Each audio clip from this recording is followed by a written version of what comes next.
আমার মা সন্ধ্যার পরে একটু ঘুরতে বের হয়। তো আমার একজন প্রিয় স্টুডেন্ট সুব্রত মণ্ডল, সে মাকে নিয়ে হাঁটছে। মায়ের সঙ্গে তার খুব একটা পরিচিতি ঘটেছে। সুব্রত মাঝে মধ্যে আসে এবং মায়ের সঙ্গে কথা বলে। দেখো তো মাছ মাছ তো মাছ দেখো তো, দেখেছো মাছ?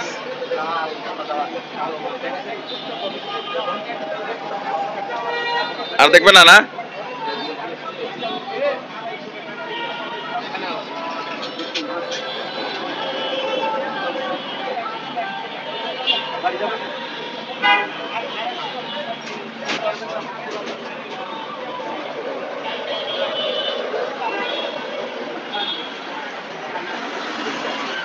দেখে সামনের দোকান থেকে একটা মামা কিনতে হবে। মামা ভালো খায় তো মা?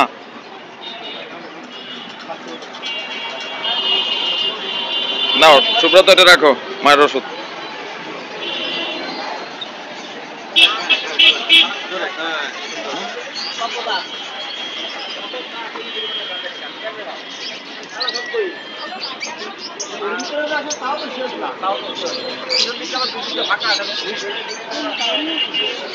মিষ্টি খাবা? মিষ্টি বাসা আছে, বাসায় নিয়েছি, দুপুরে আনছি মিষ্টি। তুমি মিষ্টি কাল দেওয়া যাবে, আরো বাসায় আছে মা, মিষ্টি বাসায় আছে। দেখেন 10 টাকা, 10 টাকা না, 10 টাকা।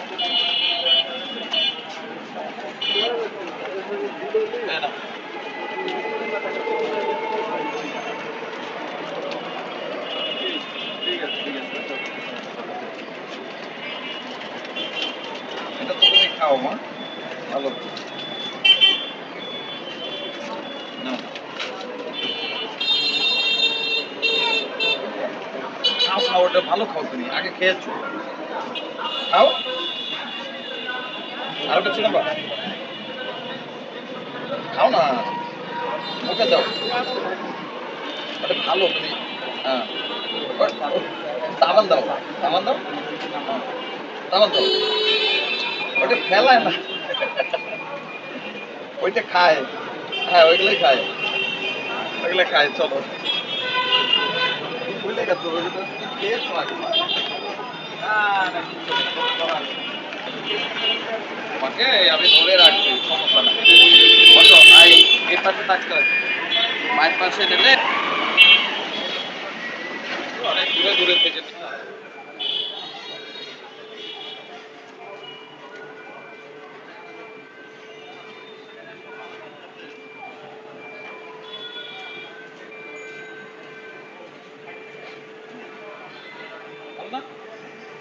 আমি তো জানি তুমি এটা তো খাইছো আর কি।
ডাক দাও আমরা আইছি ঘুরে বলো বলো খোলো বেড়া আমরা বেড়াই আসছি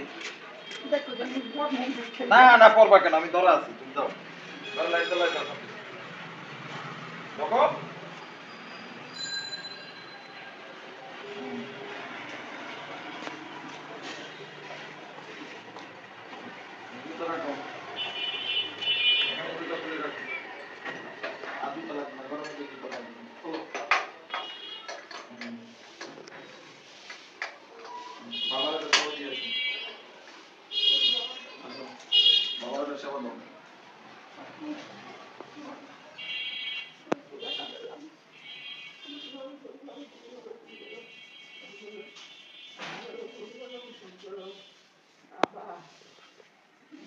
বাবার সেবা দেছো কেডা হয় কারে সেবা দেছো হ্যাঁ আমার বাবার দেখছো তা বাবার বলছো যে তুমি ভালো আছো কিনা বলো তো একটু ভালো আছে কিনা বাবা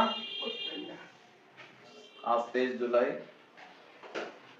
বুধবার মাকে নিয়ে বিকালবেলা একটু ঘুরতে গেলাম মায়ের একটা ওষুধ ফুরিয়ে গেছিল তো ইকবালনগর থেকে ময়লাপোতা পর্যন্ত হাঁটতে হাঁটতে গেলাম তো এ সময় সুব্রত আমার একজন প্রিয় স্টুডেন্ট বিশ্ববিদ্যালয়ে পড়াশোনা করে চারুকলার উপরে অনার্স মাস্টার শেষ সম্পন্ন করছে 18তম নিবন্ধনে সফলতা অর্জন করছে খুব শীঘ্রই তার যে কোনো একটা স্কুলে জয়েনিং আসবে তার প্রচেষ্টায় আজকের এই ভিডিওটি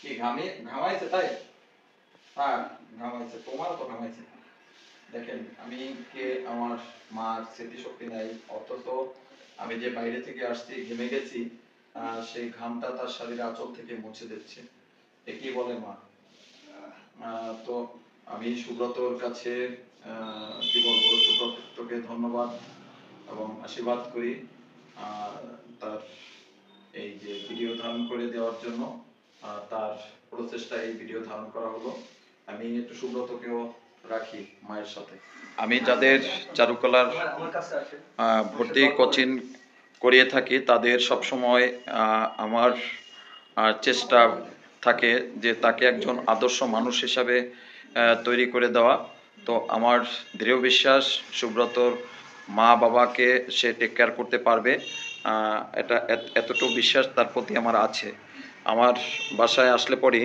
মাঝে মধ্যে আসে মায়ের সঙ্গে তার অনেক সুন্দর একটি সম্পর্ক গড়ে উঠছে মা তাকে দেখলে খুব হাসে এবং খুব আনন্দ পায় এটা মায়ের কাছ থেকে আমরা সব সময় দেখি সুব্রতকে দেখলেই মা খুব খুশি হয় আমি সুব্রতর কাছে জল নিয়ে আসো তো জল সম্প্রীতি জল দাও আচ্ছা আমি সুব্রতর কাছে শুনবো সুব্রত এই যে সন্ধ্যার পরে একটু ঘুরে আসলাম আমার মাকে নিয়ে তোমার কাছে কেমন লাগে এই বিষয়টা বা তোমার কাছে কেমন লাগছে আমার কাছে অনেক ভালো লাগছে এবং মনে হচ্ছে যে আমি সেই মানে যদি এরকম সিচুয়েশন আসে কোনো এক সময় তখন এই বিষয়টা তখন মনে পড়বে এবং অনেক মানে তুমি খুব সহজেই তুমি একজন বৃদ্ধকে যখন তোমার মা তোমার বাবা এভাবে একজন এরকম বয়সে পৌঁছে যাবে যখন তার নিজের আর চলার মতো ক্ষমতা থাকবে না সে সময় তো তোমার অবশ্যই তোমার এই আজকের শিক্ষা বা তোমার আজকের যে তার প্রতি যে তোমার দায়িত্ব কর্তব্য পালন করলে তাকে হাঁটে